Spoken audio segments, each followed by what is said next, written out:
sorry, I put the start condition outside, I put the end condition wherever it is, and I put the incremental inside this.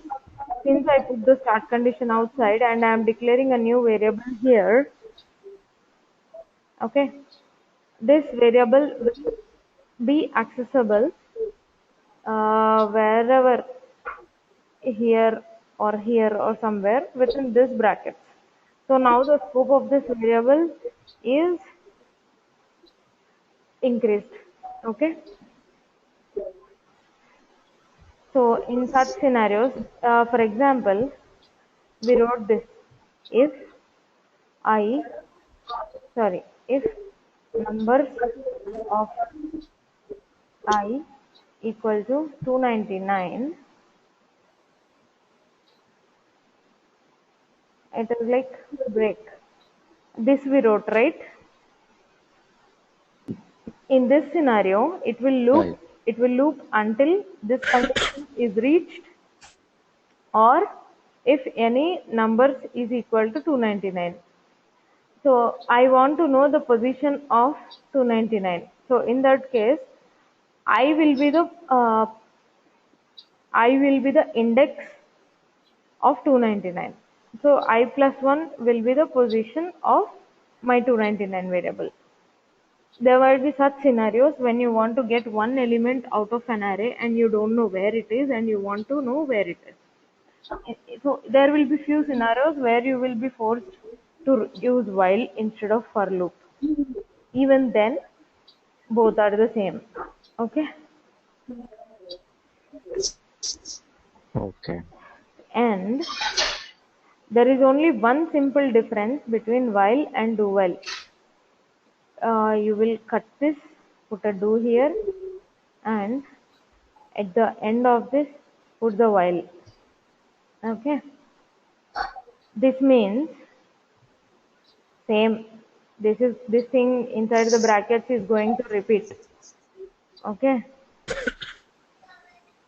This thing will repeat anyway, but in a while loop, it will start executing something inside the brackets only if the condition is met. In a do while loop, it will execute this and then verify condition. So first we verify the condition and then execute. The difference is first we execute and then verify condition. Okay. Okay. So it simply changes the sequence of execution and verification. First you verify, then execute in case of a while loop. First you execute and then verify in case of a do while loop. That's the only difference. Does that make sense now? Okay.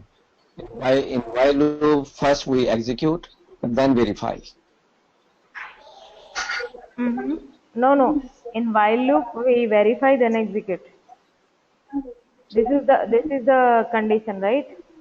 In the while loop. This is Okay. my condition. So if it is in the Right. beginning, code usually execute by line number 1, 2, 3, 4 only, right? Mm-hmm. So first it will Correct. check, it will verify, then start executing in case of a while loop. In case of a do while loop, first it will do this. Do is nothing but do the code. Okay, first execute. You can't just leave it a blank. So they put some keyword called do because they want to do it. Okay. And then you will verify. Okay. Okay.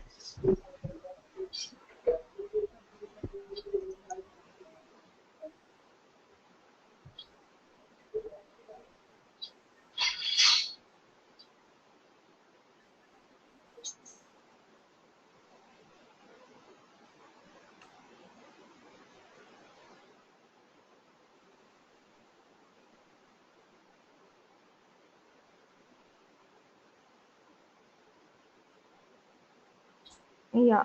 So any other doubts? Okay. I'll work on it and practice it, so hopefully I will get it. Mm-hmm. Sure. How about you, Beth?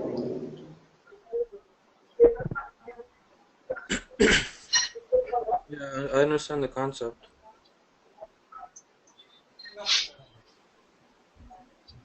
Okay.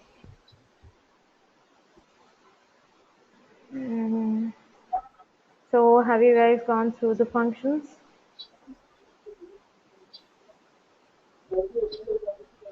I mean, in yesterday's I did topic. Mm-hmm. the escape thing. I forgot what you called it. Sorry, The which one? escape.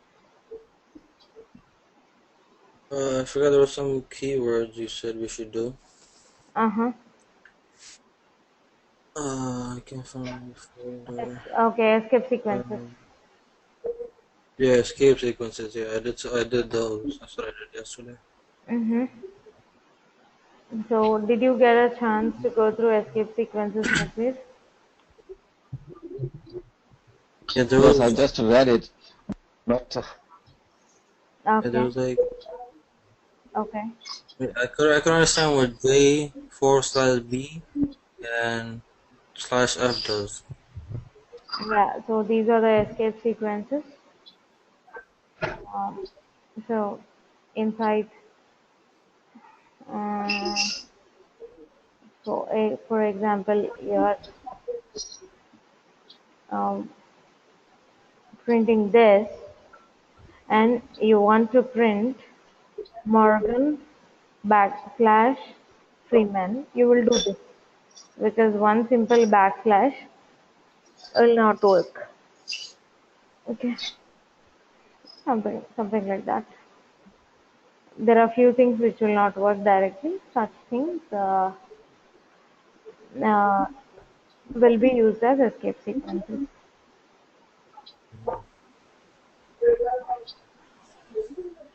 Okay. All right.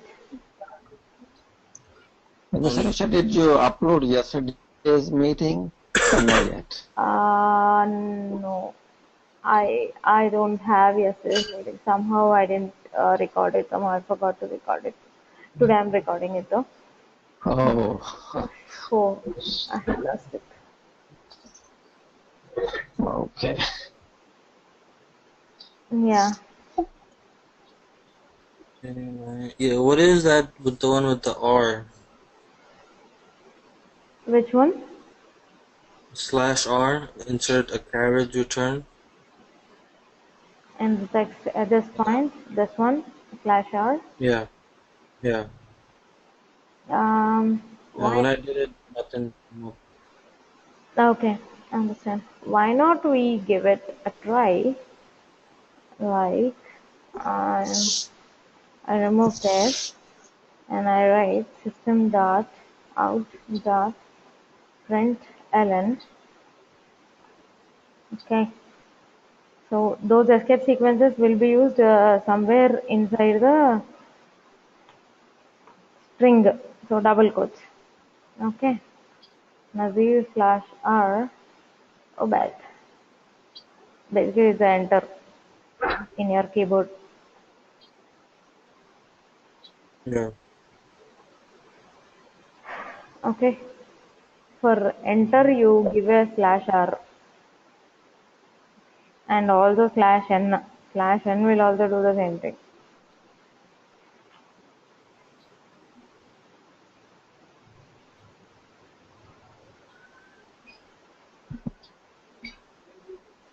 Oh, it just prints In the next the line, next line basically. yeah, slash N and slash R do the same thing. So Same return thing basically. return is used by Mac instead of enter, and new line or enter is used in Windows usually. Right. What about F? What is that form feed? The one under it. Which one? The one, the /F? Under R? Yeah.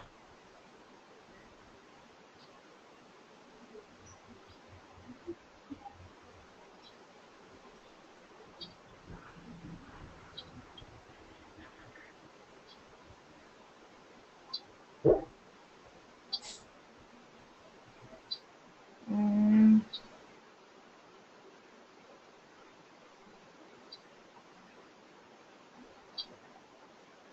So it basically, okay. I don't know, what does it do though? Like, make it into one word or? Yeah, I mean, even Take it in one line. I never used it, so I'm not able to understand. Let me just check. Yeah, I don't know what it does. Like, it didn't do anything, you know? Sorry? Well, if we don't use it, then it's okay. We don't need to know it if we don't use it, you know? Right. And Yeah. yeah, we use it when printing. We use escape sequences. So, mm, mm, mm, mm.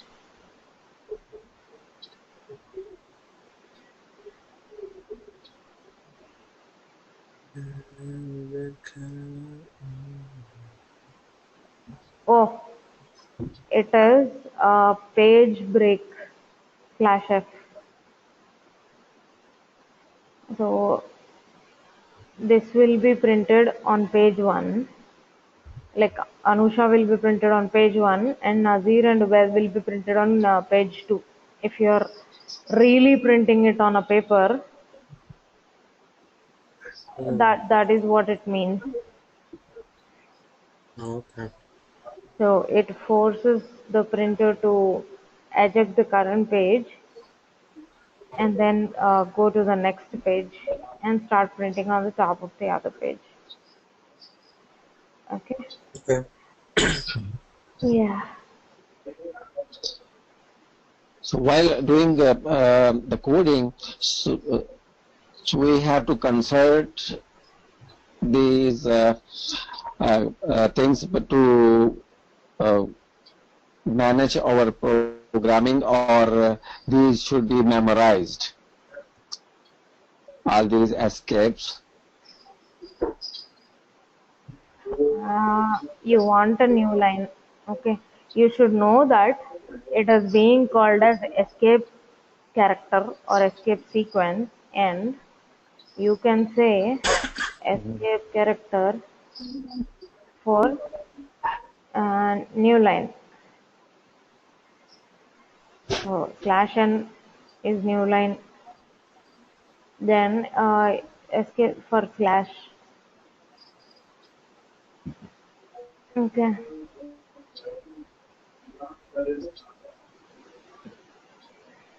No, this is crazy. So for backslash, you want to use this. Okay. Something like that. You just Okay. Google it. You don't have to mug it up though. Though there are like 5 to 10 only.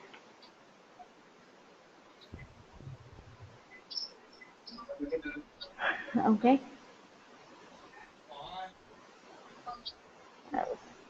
Only these are the escape sequences.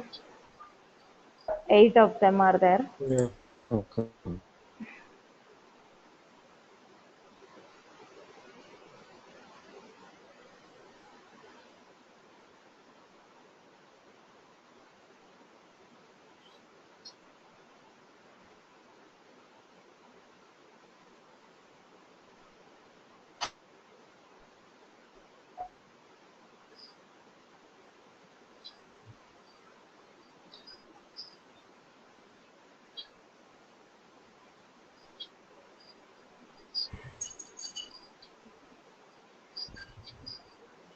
Mm-hmm.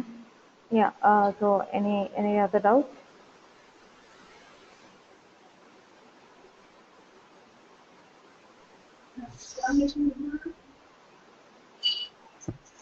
So as we said, we basically write a function like this. FOO is the name of the function and parenthesis and then flower brackets to give the definition of the function. This is where you define the function. What you want to do inside the function, you write it inside the flower brackets. Okay. Then you want to do something inside the flower brackets, but you need to pass on some values from outside. For example, you are doing a function called system.out.println. Okay, this is a predefined function. Like we have predefined and user-defined classes, we have predefined and user-defined methods. Those methods which were written in predefined classes are called predefined methods. Okay, this is system.out.println is a predefined method. Okay, so inside this, I am passing one argument, which is a string. Okay. Yeah.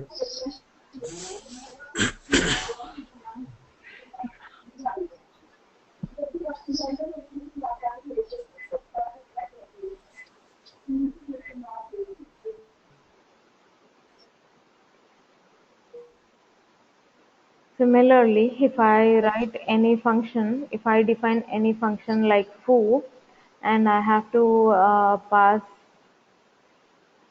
these things, it will be arguments. Okay, something inside these parentheses are called, something inside these parentheses are called arguments. Okay, so basically this is called passing a value. If you give some arguments, fucking shit. Bharat,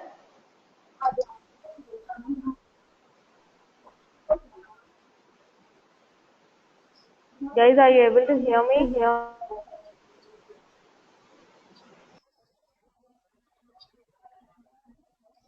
Yeah, I could hear you. All right.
Yeah, sorry for the disturbance. So, if at all there is something like this, it means you are passing the value of A and passing the value of B to the function. That function has been defined somewhere else, and the definition of those values will also be given here. So this function accepts only integers as arguments. If I write string num1, string num2, it will accept only strings. If I write int num1 and string num2, it will accept one int and one string in the same order. You cannot interchange the order. Whatever the order you have given, it has to be in the same order. Okay, and whatever order you are sending it in here, A and B. So where do we have put the order? Excuse me, Anisha. Here only in the definition of the function. See, always there is a definition of a class Okay. and a usage of a class, which is called object. Then there will be a definition of a function and usage of a function. In the definition of a function, we define like this, what it should contain. Okay, public is access specifier, which means and everyone can use it. Public. Private means only my own folks can use it. Outsiders cannot use it. It's called private. The next keyword void, it shows like sometimes there will be like this return name. Okay. Mm, string name equal to alpha, and this is a very simple example. Okay, there will be a lot of processing inside the function, and you will have a return. If you are returning a string, Excuse me, Miss Anusha, yeah. I can see your screen. Your screen is Where? stuck. Oh, Yeah, your screen is stuck. It's not changing or anything yet. okay. Sharing it again.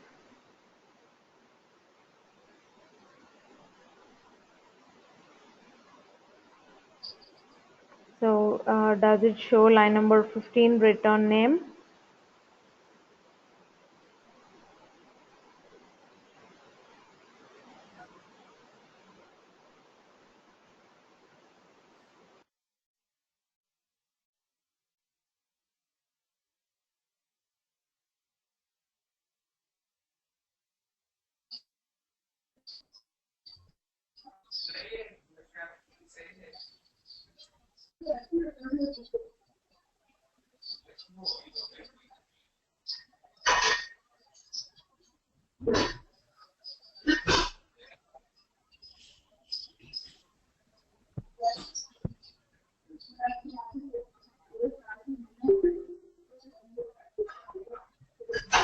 Still nothing.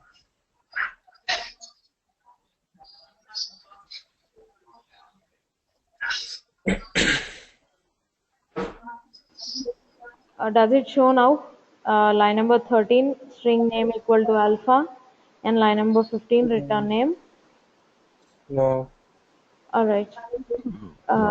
There is some internet issue, man. This is annoying. Okay, hope it will be fine now.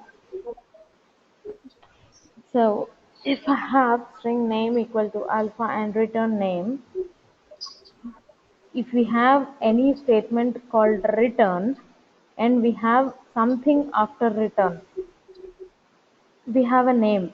Okay, name is this one. What is the data type of name? It is string. So instead of No screen, void, no I should screen, use, Miss Anusha, sorry. I'm sorry. I'm unable to see your screen. It's still stuck on uh, line 13.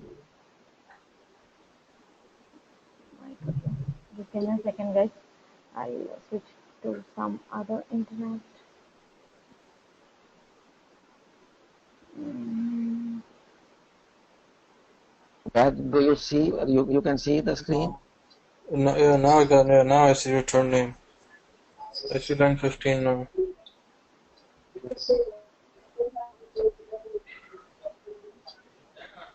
just give me a minute. I'm changing my internet connection.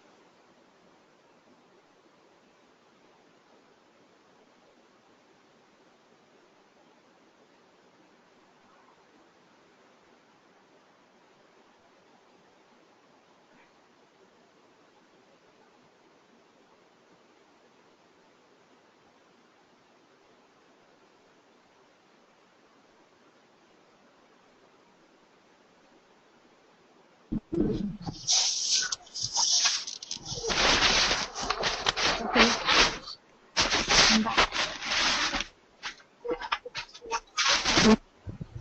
Yeah, so if there is no return statement here, I will write void. Okay, if there is a return statement, what is that I'm returning? I'm returning something of type string. The data type is string for the name. Yeah. Right? So I have to put this in the place of void. So this void shows what you are going to return. Okay.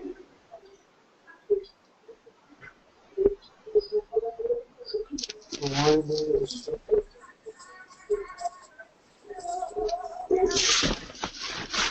So this is the return type, this is the access specifier, this is the name of the function, and these are the arguments of the function. And the thing inside the flower brackets is the definition of the function. Okay. Okay. Yeah. So this is how you define a function.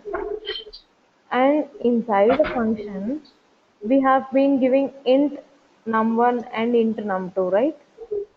This the specific data type need not to be a primitive data type.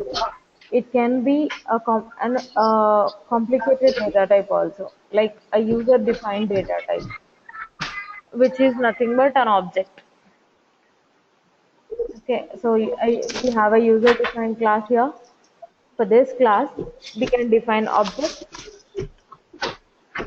For those objects, we can define them here like this. Once we define those objects, those also can be used as arguments for any function. Okay, if the arguments were objects, the rules remain the same, right?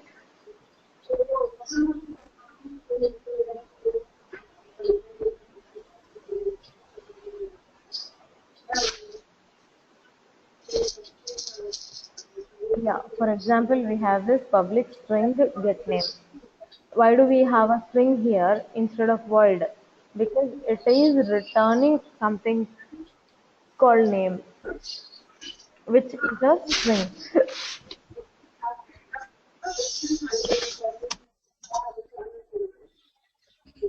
So if it was the int, then you could Yes. use void.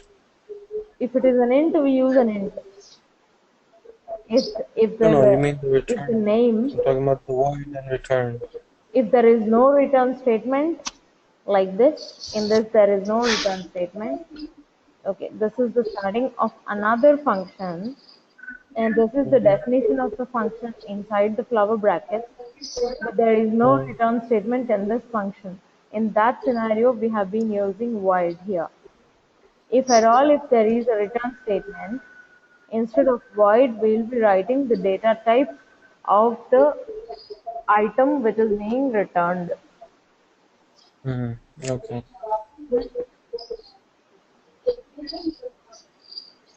So this is the function definition. As I said, we define a function and then we use a function.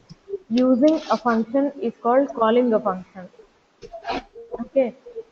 So we defined this function. Now we want to use this function get name. So this is how we use it. First, we define an object of the given class. Okay, given class is student. So we defined student s equal to new student. For example, int I equal to new int. We do that, right? To declare an integer, string s equal to new string. That is how we declare a new data type. So this is how we declare a new object. Student s equal to new student. Then we call the method setName.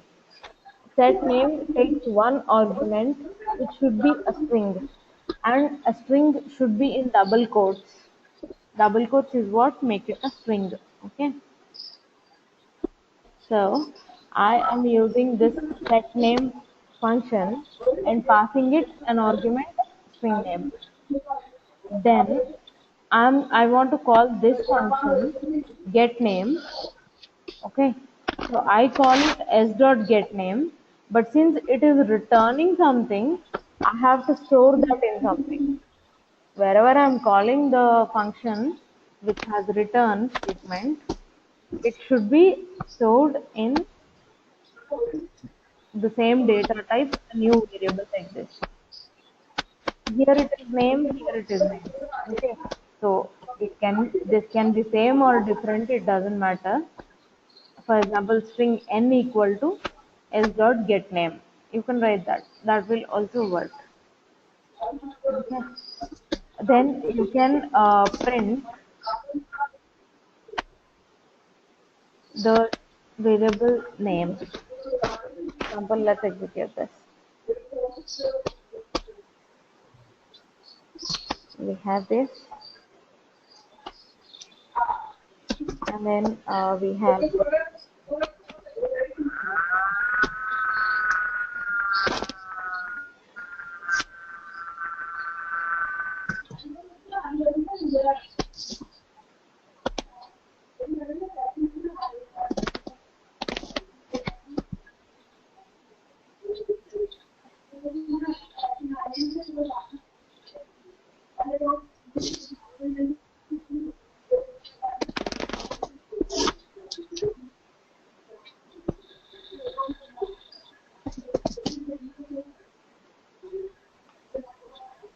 I will say system dot out dot.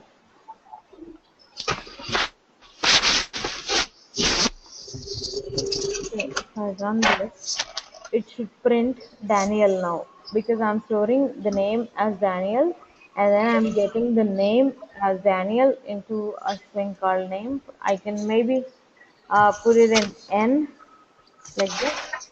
The name does not, the variable name does not have to be the same thing. It can be different as well. Okay, so it is Daniel. So this guy returns something, so it has something instead of void. This guy does not return anything, so it has void. And this guy has returned, so we do this. It's like s dot get name will give you some output, and you have to store that output. This is how you can understand it in basic sense. This is giving some output. A return statement is nothing but output of a method. Okay, so this is the output, and I'm storing that output into a variable. Then I will do whatever I want with that variable. Okay.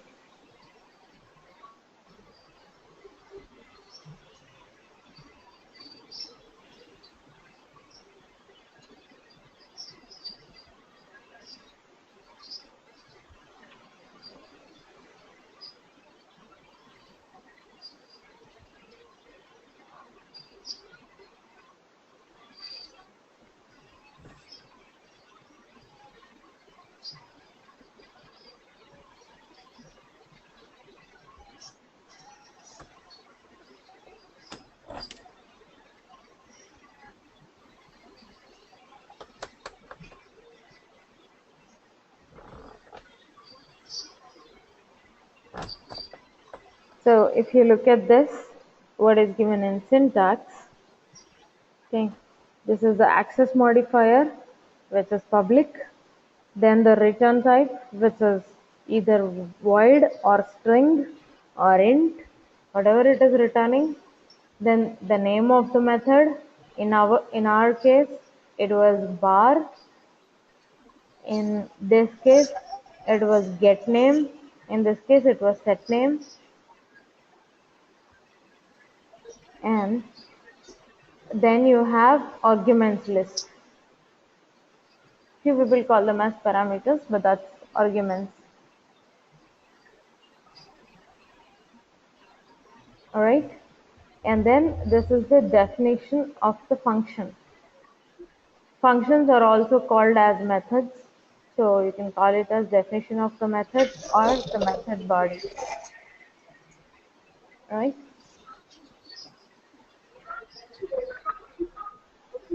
And so this is it about functions. You define a function. Inside a class. A function cannot be dangling outside. It should be inside a class. For example, we have a class, example min number.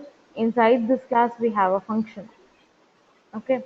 You can write in the same class, or else you can write a different class and call it. Okay. Void is used when you're not having a return statement. Each line of code is called a statement. Okay. If you don't have a return statement, you use void in the name of your method.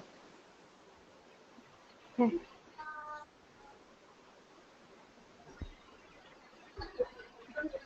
So if you want to pass values, right, you give A comma B.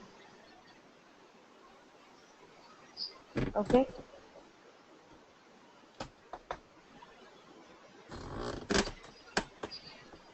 Okay. Then method overloading, we have already seen this.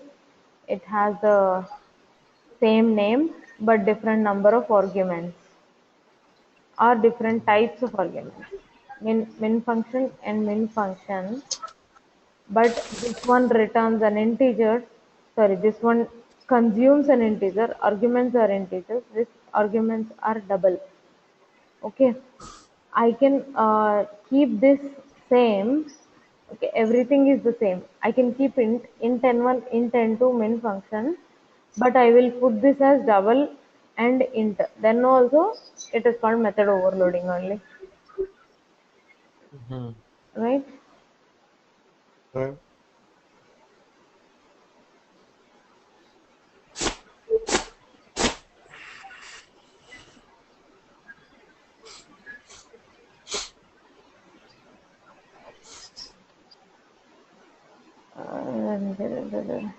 Forget about command line arguments. Forget about constructors. This and all is complicated stuff. Okay, so this is all about functions. Okay, once you have functions, there will be a few special functions inside any class. Okay, and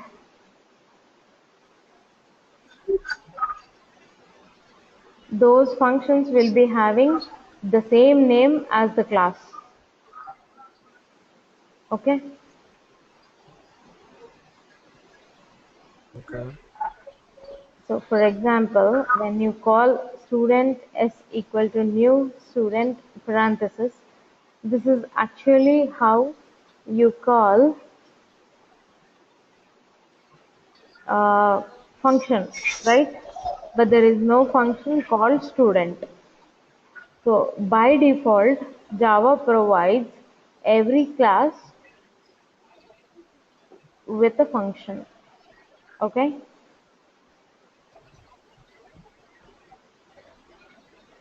Those type of functions which are provided by default are called constructors, and that is called as default constructor. Okay, even without declaring, it has got one constructor as a gift on the same name as the class name. That is called default constructor. But you can always define your own constructors. This is a simple constructor.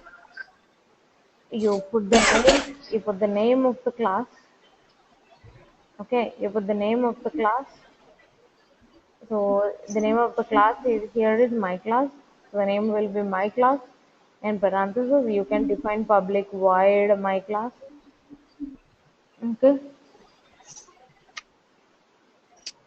Okay. So these are called constructors. Then in this constructor, you did not pass any arguments. You did not ask for any arguments. And when calling it, you did not give, right? Mm.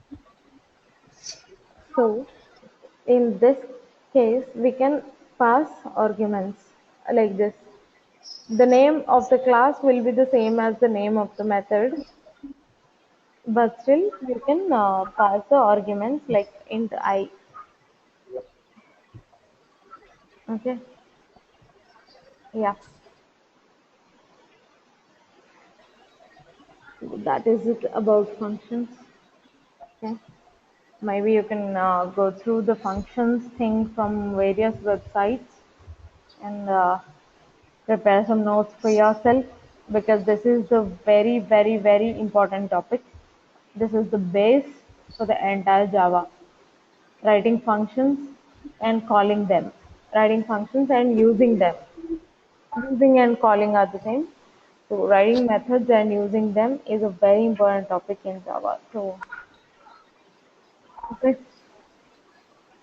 tomorrow Okay. for the first 10 minutes you will be explaining the topic of functions.